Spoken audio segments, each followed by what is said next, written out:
سردار اولیاء حضور غوث پاک رحمۃ اللہ تعالی علیہ پہلی رمضان 470 ہجری کو جیلان میں پیدا ہوئے۔ آپ رحمۃ اللہ تعالی علیہ نے بیسک ایجوکیشن جیلان میں حاصل کی اور مزید تعلیم کے لیے 488 ہجری میں آپ بغداد تشریف لائے اور دینی علوم میں وہ کمال حاصل کیا کہ زمانے کے علماء کرام سے آگے نکل گئے۔ آپ رحمۃ اللہ علیہ نے نہ صرف خود علم حاصل کیا بلکہ علم کے نور سے زمانے کو روشن فرما دیا۔ آپ رحمۃ اللہ تعالی علیہ اپنے مدرسے میں لوگوں کو تفسیر، حدیث، فقہ وغیرہ کے سبجیکٹس پڑھاتے اور مختلف قرأتوں کے ساتھ قرآن مجید بھی پڑھاتے تھے۔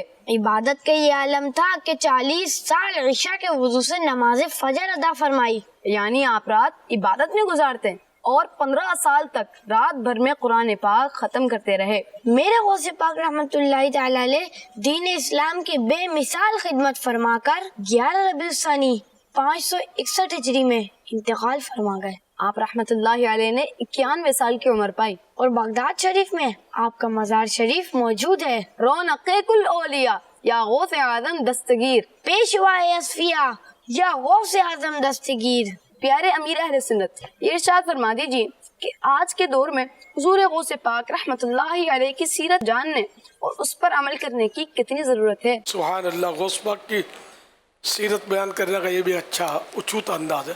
آج کل کتنی ضرورت ہے اور یہ پیمانہ کیسے لایا جائے۔ کل کتنی ضرورت تھی، اب آنے والی کل کتنی ضرورت پڑے گی۔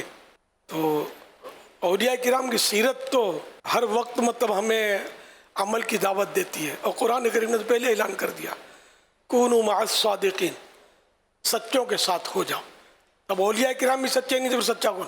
تو ان کے ساتھ ہمیں ان کی محبت کے ساتھ اپنی زندگی گزارنی ہے اور ان کی سیرت کے مطابق عمل کرنے ہیں اور ان کے نقش قدم پر چلنا ہے۔ یہ محاورہ نقش قدم پر، حقیقت میں غوث پاک کا نقش قدم نظر آ جائے تو میں تو سر بھی نہ رکھ سکوں، میرا سر بھی اس قابل نہیں، آپ پاؤں سے چلنا دوسری بات ہے، تو ظاہر ہے۔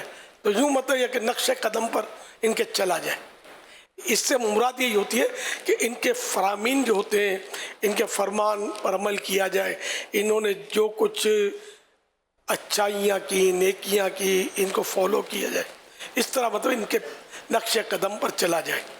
اب ہم مطلب بولے ہم غوث پاک کے چاہنے والے ہیں، بہت دھوم دھام سے نیاز کریں گے، میں بولوں گا میں پہلے نماز پڑھنا، نیاز تو کرنا ہے، نیاز نہیں چھوڑیں گے، نماز بھی تو پڑھیں گے نا۔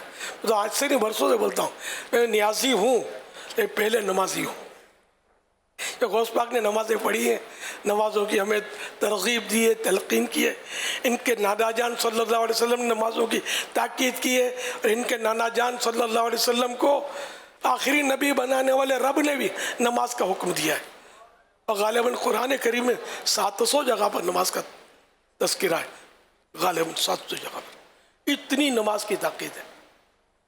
اور بچپن سے جب سے سمجھو ہوش آیا نا، میں نے پہلے بورڈ لگتے تھے بلیک بورڈ جگہ جگہ یا دیواروں پہ، نماز قائم کرو، نماز قائم کرو۔ اب پتہ نہیں، اب سوشل میڈیا نے بہت کچھ بھلا دیا ہوگا، اب نہیں لکھتے ہوں گے، پہلے لکھتے تھے۔ تو اس سے بھی بڑا ذہن بنتا تھا یار، نماز قائم کرو، نماز قائم، جگہ جگہ لکھا ہوتا تھا پہلے۔ جو بڑی عمر کے ان کو یاد ہوگا، پہلے لکھتے تھے، اب نہیں لکھتے۔ بہرحال یہ کہ نماز کا ایک ذہن بچپن سے بن گیا، نماز فرض ہے، پڑھنی ہے الحمدللہ۔ تو بہرحال یہ کہ یہ آپ کو سمجھانے کے لیے اس کیا کہ ہم نقش قدم پر بھی چلیں گے، ایصال ثواب بھی کریں گے، ان کی 11ویں بھی دھوم دھام سے منائیں گے، نیاز بھی کریں گے، اور جس دن نیاز کریں گے وہ ہمارے ذہن بنا ہوا ہے کہ اس دن بھی نماز معاف نہیں ہے، اور نیاز سجی ہوئی ہے، مہمان کا جم گٹھا لگا ہوا ہے، اللہ اکبر اللہ اکبر۔ غوث پاک کے رب کے لیے نماز پڑھنے کا اعلان ہو رہا ہے کہ آؤ، جس غوث پاک کی نیاز کر رہے ہو ان کے رب کی نماز کے لیے چلو۔ تو ہم نے یہ نیاز یہاں جوں کی توں چھوڑنی ہے، اور مہمانوں کو بولنا چلو یہ مسجد ہے، آؤ پہلے نماز پڑھتے پھر انشاءاللہ نیاز کھائیں گے، ٹھیک ہے؟ یہی کرنے کا ہے نا، طریقہ یہی ہمارا، اور انشاءاللہ یہی رہے گا۔